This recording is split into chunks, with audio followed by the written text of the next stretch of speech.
Good morning. ముఖ్యమంత్రి పత్రికలో వచ్చిన వార్తలపై సాగే విశ్లేషణ కార్యక్రమం న్యూస్ వాచ్కి స్వాగతం. పత్రికలో ప్రధానంగా హైలైట్ అవుతున్న అంశాలు.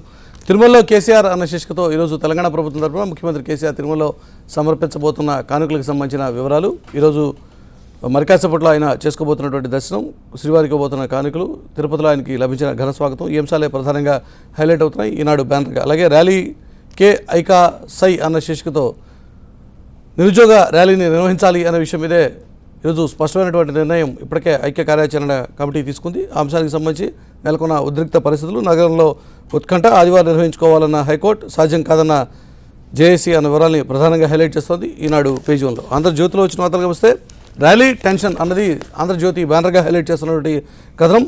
నేడే జేఏసీ నిరుద్యోగ ర్యాలీ నిరసన ప్రదర్శన, సుందరయ్య విజ్ఞాన కేంద్రం నుంచి ర్యాలీ, నాగోల్ వద్ద సభకు హైకోర్టు ఓకే, 4-5 ప్రత్యామ్నాయాలు సూచించిన జడ్జి కోదండరాం సస్యమిరా అన్నారు. దీనికి సంబంధించిన వివరాలే హైలైట్ అవుతున్నాయి. అయితే దీంతో పాటుగా కోదండరాం మంకుపట్టులో మతలబు అన్న శీర్షికతో ఒక కథనాన్ని కూడా ప్రధానంగా హైలైట్ చేస్తుంది. హైకోర్టులో పిటిషన్ వాపసు వివాదాస్పదంగా అవుతోంది. దానికి సంబంధించిన అంశాలు కూడా ఒక ప్రత్యేక కథనం రూపంలో హైలైట్ చేస్తుంది ఆంధ్రజ్యోతి. అలాగే వెంకన్న కొండకు సీఎం కేసీఆర్, సీఎం హోదాలో తొలిసారి తిరుమలకు తెలంగాణ తరపున 5 కోట్ల ఆభరణాల సమర్పణ, మొక్కులు తెచ్చుకుంటున్నటువంటి ముఖ్యమంత్రి కేసీఆర్ అనే వివరాల్ని ప్రధానంగా హైలైట్ చేస్తుంది. అలాగే ఏకీకృత సర్వీస్పై వెనక్కే అంటూ హైకోర్టు ఆదేశాలు అమలు చేస్తామంటూ బెంచ్కు నివేదించిన సర్కారుకు సంబంధించిన వివరాల్ని ప్రధానంగా హైలైట్ చేస్తోంది ఆంధ్రజ్యోతి పేజీలో. అలాగే రైతుకు దక్కని విత్తనం అన్న శీర్షికతో రైతుకు విత్తనం దొరక్క పడుతున్నటువంటి కష్టాలకు సంబంధించిన వివరాలను కూడా ఒక కథనం రూపంలో ఆంధ్రజ్యోతి హైలైట్ చేస్తుంది. సాక్షిలో వచ్చిన వార్తలకు వస్తే అటెన్షన్ ర్యాలీ అన్న శీర్షికతో టెన్షన్లో ర్యాలీకి సంబంధించిన అంశాలు చోటు చేసుకుంటే దానికి సంబంధించిన వివరాలని హైలైట్ చేస్తుంది ప్రధానంగా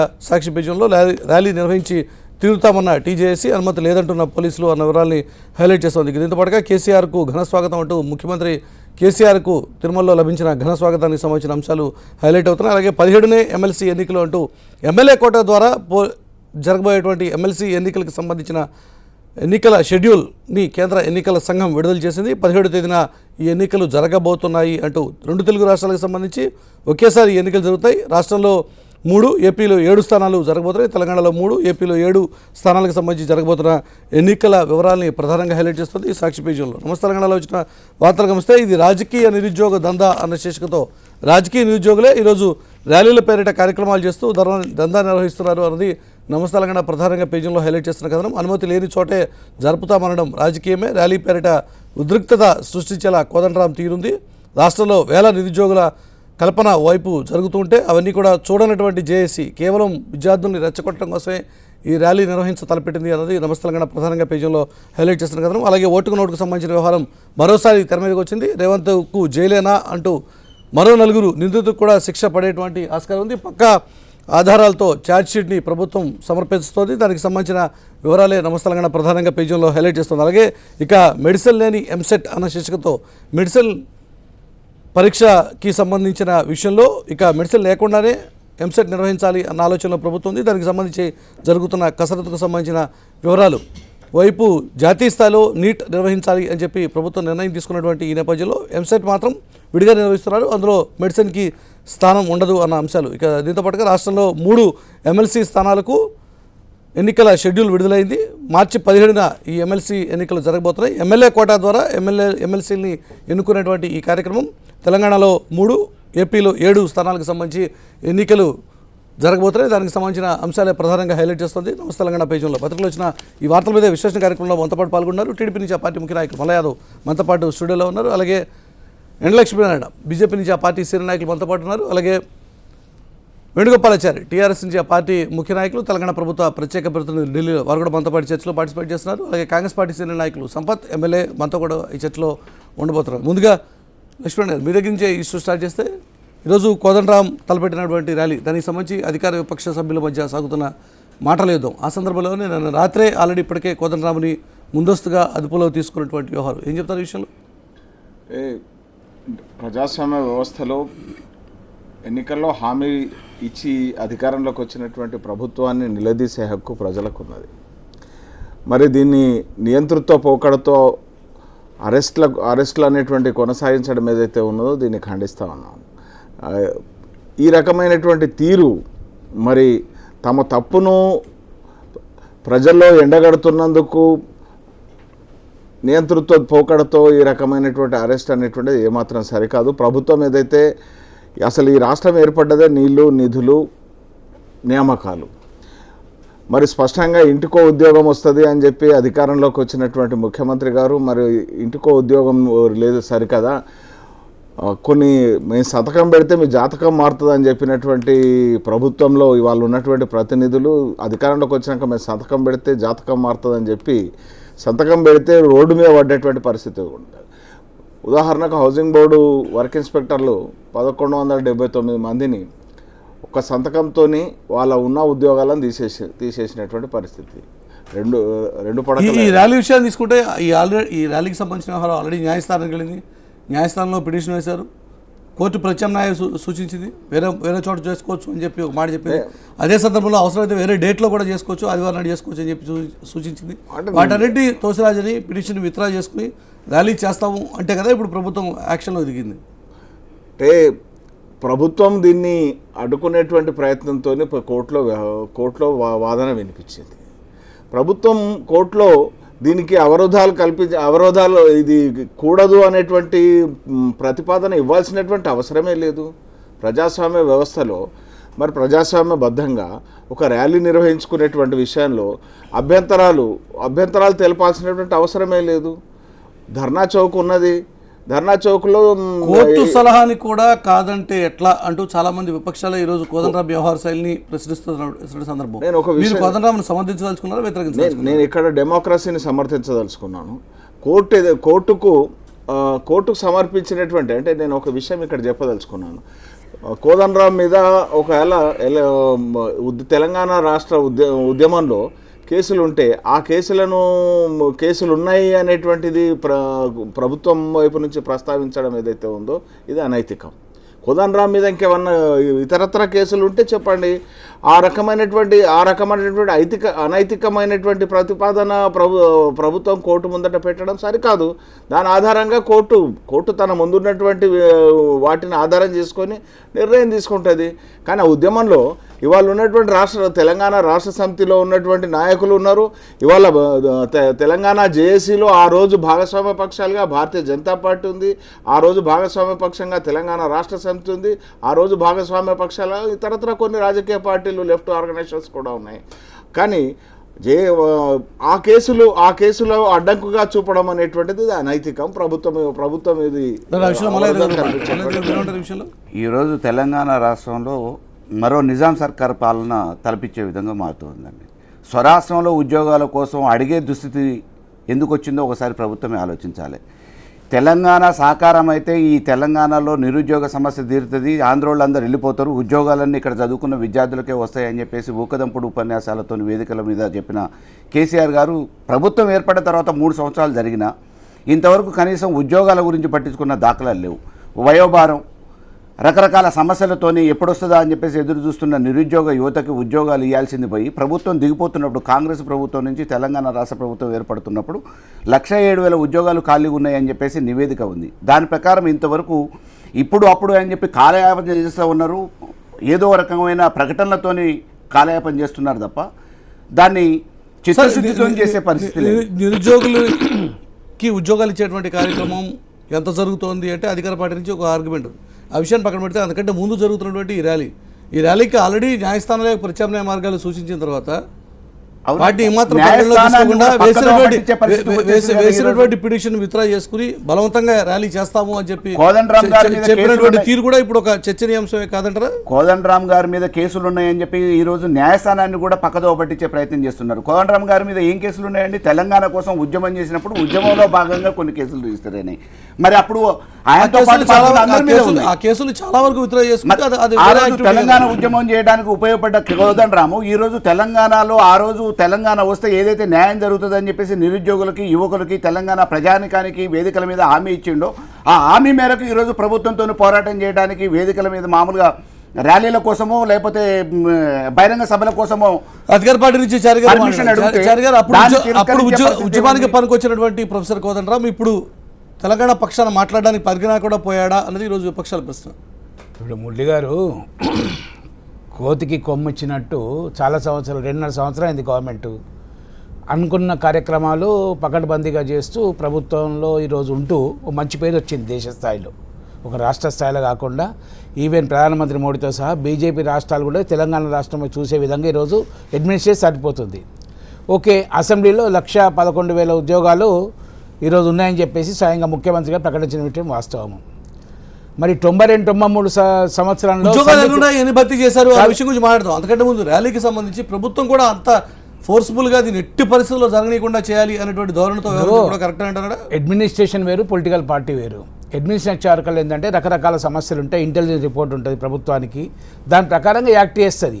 డెమోక్రసీగా ఒక ధర్నాలు చేసి ఇప్పుడు అంతకుముందు ట్యాంక్ బార్ కింద ఇందిరాగాంధీ దగ్గర 20 టెంట్లు ఉండేది.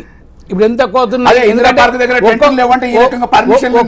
ఒక్కొక్క కార్యక్రమం సాల్వ్ చేస్తున్నాం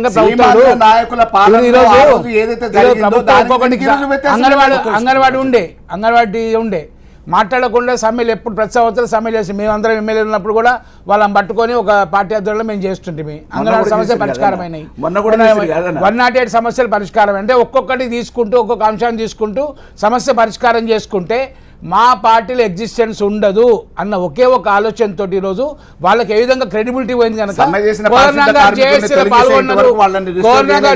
పాల్గొన్నారు, తెలంగాణలో మంచి పేరు అని చెప్పేసి కోదండరామ్ వెంబడి వీళ్ళందరూ పోటీ పడి పరిగెత్తున్నారు. ఈరోజు కోదండరామ్ గారు కూడా ఒకటి ఆలోచించాలి. 92-93లో సరళీకృత విధానాలు చేయటం వల్లనే నిరుద్యోగం ప్రబలిందని చెప్పేసి చెప్పిన కోదండరామ్ గారు ఈరోజు మరి దాదాపు 23,000 మంది ఎలక్ట్రిసిటీ డిపార్ట్మెంట్లో, అగ్రికల్చర్లో 1,100 మంది, పంచాయతీ డిపార్ట్మెంట్లో 1,100 మంది, ఈరోజు దాదాపు 62,000 మంది ఉద్యోగాలకు పోస్టులు ఇచ్చిన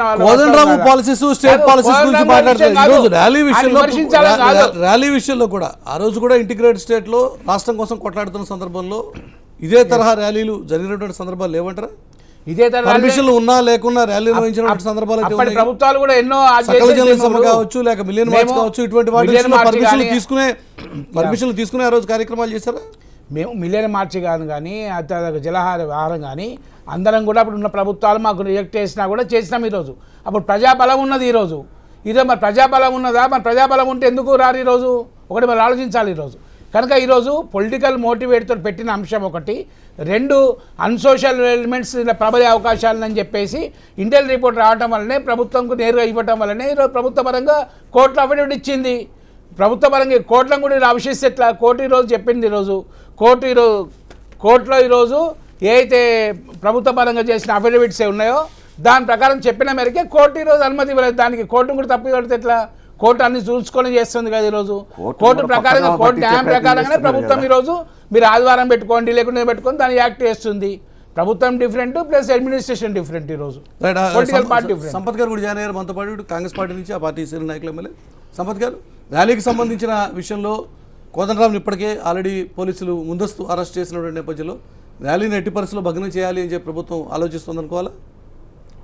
బేసికల్ ఎస్, ఇట్స్ వెరీ క్లియర్. భగ్నం చేయాలనుకో చేసేసింది. కాకపోతే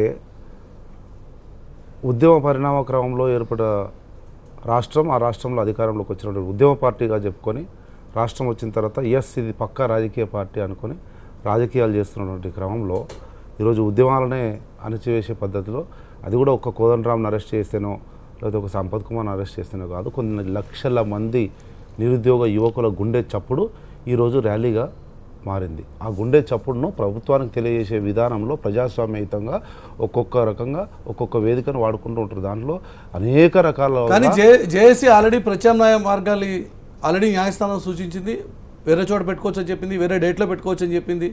అయినా కూడా వాటన్నిటి కూడా తోసిరాజరి ఖచ్చితంగా ఇక్కడే చేస్తాము అనటమే అనుమానాలకు తావిస్తోంది అన్నది అధికార పార్టీ ఆర్గ్యుమెంట్. అనుమానము ఒక్క ప్రభుత్వం వైపు నుంచి తప్పితే ఏ ప్రజాసంఘం అన్నా, ఏ రాజకీయ పార్టీ అయినా, ఎవరైనా ఇంటెలిజెన్స్ రిపోర్ట్స్ ఆ రకంగా ఉన్నాయి, స్టేట్కి వచ్చిన ఇన్ఫర్మేషన్ ఆ రకంగా ఉంది. న్యాయస్థానం కూడా అందుకే ప్రత్యామ్నాయ మార్గాలను కూడా సూచించింది అన్నది చారి గారు మీరు కంటే ముందు చెప్తున్నట్టు. మనము గత 2 దశాబ్దాలుగా చూస్తూ ఉన్నాం. ఎస్, మేము కూడా అధికారంలో, టీడీపీ అధికారంలో ఉండొచ్చు. ఇంటెలిజెన్స్ రిపోర్టు పేరు మీద ప్రభుత్వానికి వ్యతిరేకంగా వచ్చే గొంతును నలిపేయడానికి చేసే ప్రయత్నంలో ఇంటెలిజెన్స్ను వాడుకోవడం అది ఒక కుంటి సాకు తప్పితే, ఇంటెలిజెన్స్ రిపోర్ట్ పేరు మీద కోదండరాము యువకులు వచ్చి లక్షలాది మంది వచ్చినప్పుడు జరిగింది. ఈరోజు వాళ్ళ భావి భవిష్యత్తు కొరకు జరిగే ఉద్యమంలో ఎందుకు హింస జరుగుతుంది, ఎందుకు ఈ రకమైనటువంటి ఇంటెలిజెన్స్ రిపోర్టు తీసుకొని దాని పేరు మీద చేస్తున్నారు అనేది ఒక యువకులు ర్యాలీ చేసుకోవచ్చు కానీ యువకుల పేరు మీద కొన్ని యాంటీ సోషల్ ఎలిమెంట్స్ అందులో జాయిన్ కాబోతున్నాయి అనేటువంటి అనుమానం ఉందండి చారి గారి మాట. దాన్ని చూపి దాని పేరు మీద కోర్టుకు అఫిడవిట్ ఇచ్చి కోర్టు తీర్పులో మార్పు రావడానికి ప్రయత్నం చేయడంలో భాగమే వాళ్ళ దగ్గర యంత్రాంగం ఉంది. ఆ మెకానిజాన్ని వాళ్ళకు అనుగుణంగా వాడుకుంటున్నారు. ప్రభుత్వ యంత్రాంగాన్ని కానీ, ఇంటెలిజెన్స్ని కానీ, పోలీస్ వ్యవస్థను కానీ. యావత్ తెలంగాణ ప్రభుత్వాలు సంబంధంగా చెప్పినట్టు కాంగ్రెస్ కానీ తెలుగుదేశం కానీ మనం ఇంటెలిజెన్స్ బేస్ చేసుకుని అనుమతి ఇవ్వాలిగా మేమంతా జేఏసీ ఉన్నప్పుడు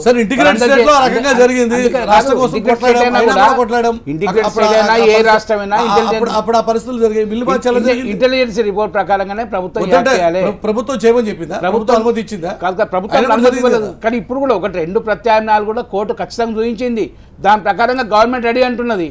మీరు అక్కడనే పెట్టాలన్న ఉద్దేశం ఏంది? ఇప్పుడు మీకు అనుమతి లేకున్నా ఇప్పుడు నిజంగా నిరుద్యోగుల మీద ప్రేమ ఉన్నది, ప్రజల ప్రేమ ఉంటే చేంజ్ ఆల్టర్నేటివ్. ఇప్పుడు ప్రజలు ఎప్పటికైనా మీతో ఉన్నప్పుడు, నిరుద్యోగులు మొత్తం వేలాదిగా మీకు తల్లి వస్తున్నప్పుడు, ర్యాలీకి లక్షల తల్లి వచ్చినప్పుడు ఏ డేట్ అయినా వస్తారు కదా, ఏ డేట్ అయినా వస్తారు కదా. ఒక డేట్ ఈ డేట్ ఆ ప్లేస్ ఎందుకు ఎక్కడైనా జేఏసీని ఎంత సమర్థిస్తున్నటువంటి మీరు ఈ రోజు ప్రత్యామ్నాయాలు సూచిస్తే ఎందుకు పరిగణలో తీసుకోలేదు?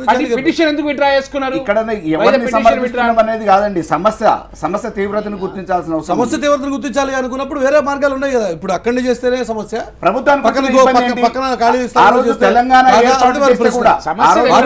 ఆ రోజు ఆంధ్ర నుంచి విభజన జరిగి తెలంగాణ ఏర్పాటు చేస్తే కూడా తీవ్రవాద సమస్య తలెత్తుతుంది అని చెప్పేసి ఇదే నిఘా వర్గాలు కేంద్రానికి నివేదించినాయి. మరి ఆ రోజు తెలంగాణ రావడమే మానేయలేదు కదా. అన్ని వర్గాలు పోరాటం చేసి తెలంగాణ తెచ్చుకున్నాం.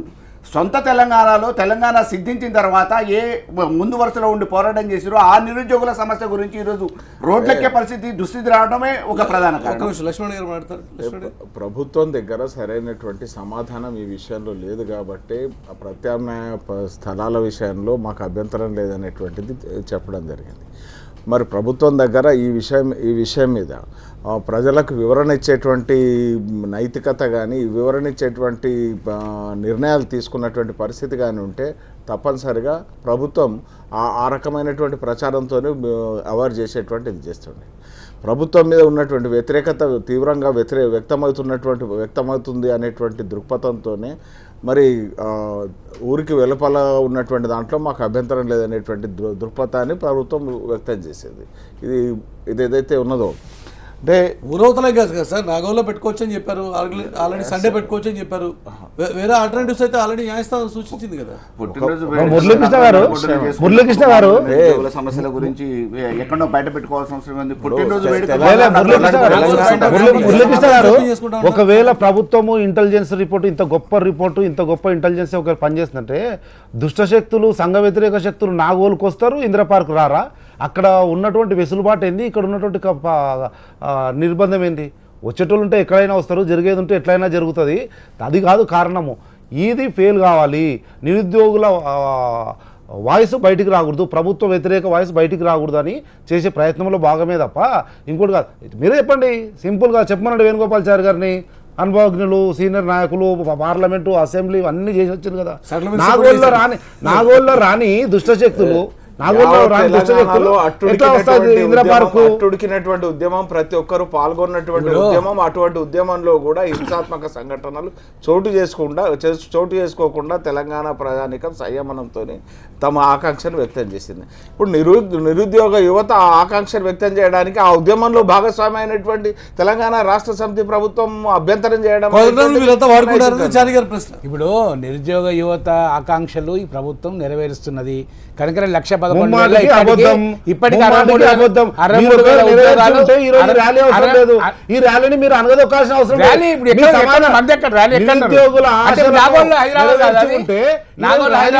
హైదరాబాద్ అంటే ఇప్పుడు నీకు నిజంగా అంత చిత్తశుద్ధి ప్రేమ నిజంగా ఉంటే, పొలిటికల్ మోటివేట్ లేకుంటే కోర్టు ఆల్రెడీ చెప్పినట్టు ఎక్కడైనా పెట్టుకోండి కదా. ఎంతమంది వేలాది మంది వస్తారో మీకు చెప్పవచ్చు కదా, ఈ ప్రభుత్వం ఎదురు చేయవచ్చు కదా.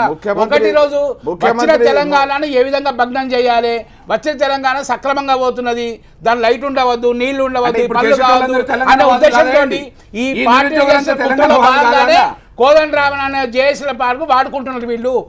పార్టీలో క్రెడిబిలిటీ పోయింది, వాడుకొని ఆయన పట్టుకొని ముందుకు గత్యంతరం లేదు వాళ్ళకు. ఈ రోజు ఇష్యూస్ లేవు కనుక గత్యంతరం లేదు. ఆల్టర్నేటివ్ బేసికల్ మురళీకృష్ణ గారు ఒకటి ఆలోచన చేయండి. ఆ రోజు మిలియన్ మార్చ్ జరిగిన లేకపోతే సాగరహారం జరిగినా ఇవన్నీ ఏం జరిగినా న్యాచురల్గా ఆ రోజు ఎస్ మేమే గవర్నమెంట్లో ఉన్నాం, yes on record I'm telling you, permission ఇవ్వడానికి నానా రకాల కుంటి సాకులు చెప్పినాం. అప్పుడు ఏమన్నాం, మేమే తెలంగాణ వాదులుగా తెలంగాణ ప్రజాప్రతినిధులు మా వాళ్ళందరూ నా జానారెడ్డి గారి నాయకత్వంలో నోనోట్లా జరగదు మేము ఉన్నామని చెప్పి కొట్లాడి పోరాడి పర్మిషన్ ఇప్పించినాం. ఎందుకు ఆ సమైక్యాంధ్ర రాష్ట్ర పెత్తందారులతో చేతుల్లో ప్రభుత్వం ఉండింది కనుక ఇప్పించినాం, పాల్గొన్నాం, జరిగింది, అధికారంలోకి వచ్చిండ్రు, మంచిది. కానీ ఇప్పుడు కూడా ఒక్కరు కూడా తెలంగాణ వాదులో లేకపోతే యువకుల పక్షపాతో లేకపోతే నిరుద్యోగుల పక్షపాతో ప్రభుత్వంలో కానీ వాళ్ళ పార్టీలో కానీ లేరండి ఏమాత్రం ఈ చర్చ జరగడానికి. లేకుండా ఈరోజు మిలియన్ మార్చుకు లేకపోతే సాగర తీరం లాగా ఇంకో ఆ రోజు జరిగింది అహింస, ఆ రోజు జరిగింది అహింస, ఆ రోజు జరిగింది ఎవరైతే ఈ రోజు మురళీకృష్ణ గారు ఒక నిమిషము, ఈ రోజు ఏదైతే లక్షలాదిగా తరలి వస్తున్నటువంటి నిరుద్యోగ యువకులున్నారో వాళ్ళందరూ కాళ్ళు కాలిన పిల్లుల్లాగా కడుపు కాల్చుకొని దినాలు దాదాపు 3 నెలలు కంటిన్యూగా ధర్నాలు చేసి రాస్తారోకలు చేసి దీక్షలు చేసి ఎన్నో రకాల ఉద్యమ పరిణామ క్రమంలో ప్రతి అడుగులో అడుగేస్తే ఈరోజు అధికారంలోకి వచ్చినటువంటి నీవు అధికారంలోకి వచ్చిన తర్వాత వాళ్ళ కడుపు మంట అట్లే ఉంది, నువ్వు మాత్రం సుఖంగా సంతోషంగా ఉంటుంది, నీ కుటుంబం మాత్రం కళ్ళల్లో కాంతులు ముందుకు పోతుంది, నిరుద్యోగ యువకులు మాత్రం గోడవని గోడాడుతూ ఉంటే వాళ్ళ ఆలోచనలను ఆకాంక్షలను నీవు శాసనసభ సాక్షిగా ఇచ్చినటువంటి 1,17,000 ఉద్యోగాలను ఫిలప్ చేస్తా అని చెప్పి చేయకుండా నిర్లక్ష్యం చేసి వాళ్ళ వయసు అయిపోతుంటే వాళ్ళ భావి జీవితం కనుమరుగైపోతుంటే ఒక ప్రజాస్వామ్యంగా చేసే నిరసనను కూడా అడ్డుకుంటామంటే 1,17,000 ఉద్యోగాలు ఎట్లా వచ్చినాయి, ఏ పరిపాలనతో 1,17,000 వచ్చినాయి? ఆ బేసిక్ ఇంతకుముందు చెప్పిండ్రా మరి అసెంబ్లీలో ఎందుకు చెప్పలేదు? బికాజ్ దట్ ఫార్మర్ సీఎంస్ కానీ ఫార్మర్ గవర్నమెంట్ కానీ ఆ గట్స్ లేకుండే ఉద్యోగాలు ఎన్ని నింపిండ్రు రెస్పెక్ట్ తెలుగుదేశం గవర్నమెంట్లో కానీ కాంగ్రెస్ గవర్నమెంట్ ఎన్ని నింపినంటే రెస్పెక్ట్ అన్ని అవుట్ సోర్సింగ్ పెట్టింది తప్ప ఈరోజు పర్మనెంట్ ఉద్యోగాలు నింపిన గత ప్రభుత్వాలు. కాంగ్రెస్ పార్టీ ఉన్న రాష్ట్రాలు ఎన్ని నింపుతున్నారండి? బీజేపీ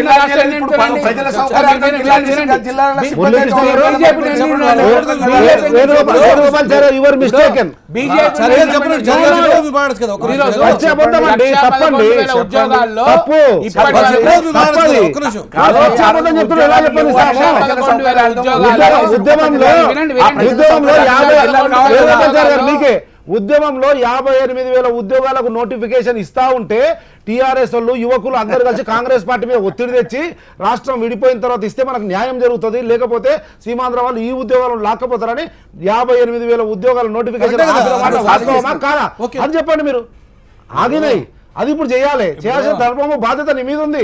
అధికారంలోకి వచ్చినావు, అధికారంలోకి రావడానికి ఇచ్చినటువంటి 36 పేజీల మేనిఫెస్టోలో స్పష్టంగా యువకులకు విద్యార్థులకు హామీ ఇచ్చి ఓట్లేసుకొని అధికారంలోకి వచ్చి ఆ హామీని ఒకటండి 50,000 ఉద్యోగాలు నాకు కూడా తెలుసు, నేను కూడా సీనియర్ ఎమ్మెల్యేనే సంపదలాగా ఇంకో పార్లమెంట్ మెంబర్ కూడా చేసిన 50 ఉద్యోగాలు చేసేసి without clearance of the finance మా జిల్లాలో కూడా 11 వచ్చినాయి. ఫైనాన్స్ డిపార్ట్మెంట్లో క్లియరెన్స్ లేదు, జస్ట్ ఇచ్చేద్దాము మూమెంట్ రాబోదామన్న ఉద్దేశంతో వచ్చినాయి. నేను ప్రూఫ్ 1, 2 దాని గురించి పోని పాత గవర్నమెంట్ గురించి పోను. ఇప్పుడు ఈ గవర్నమెంట్లో కూడా 1,11,000 ఉద్యోగాలు క్యాలిక్యులేట్ చేసింది. ఈ ప్రభుత్వానికి చిత్తశుద్ధి ఉండటం వల్లనే ఫిలప్ చేయాలని ఆలోచన ఉండటం వల్లనే ఈరోజు ఫిలప్ చేసింది.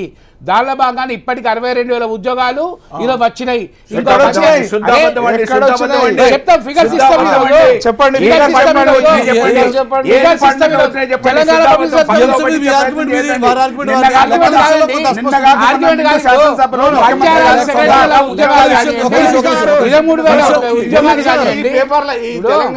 తెలంగాణ రాష్ట్ర సమితి పేపర్ ఈ పేపర్లు ఏమన్నా ఉద్యోగాలు 62,000 ఉద్యోగాలు ఇక ఈ డిపార్ట్మెంట్ ఈ డిపార్ట్మెంట్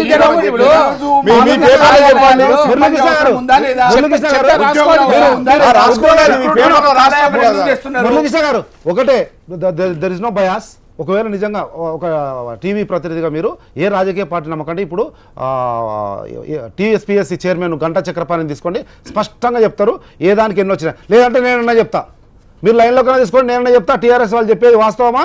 లక్షలాది మంది యువతల గోడు వెళ్ళబోసుకుంటున్నది వాస్తవమా? ఇప్పుడు మీ లెక్క మీకుంది, వాళ్ళ లెక్క వారికి ఉంది.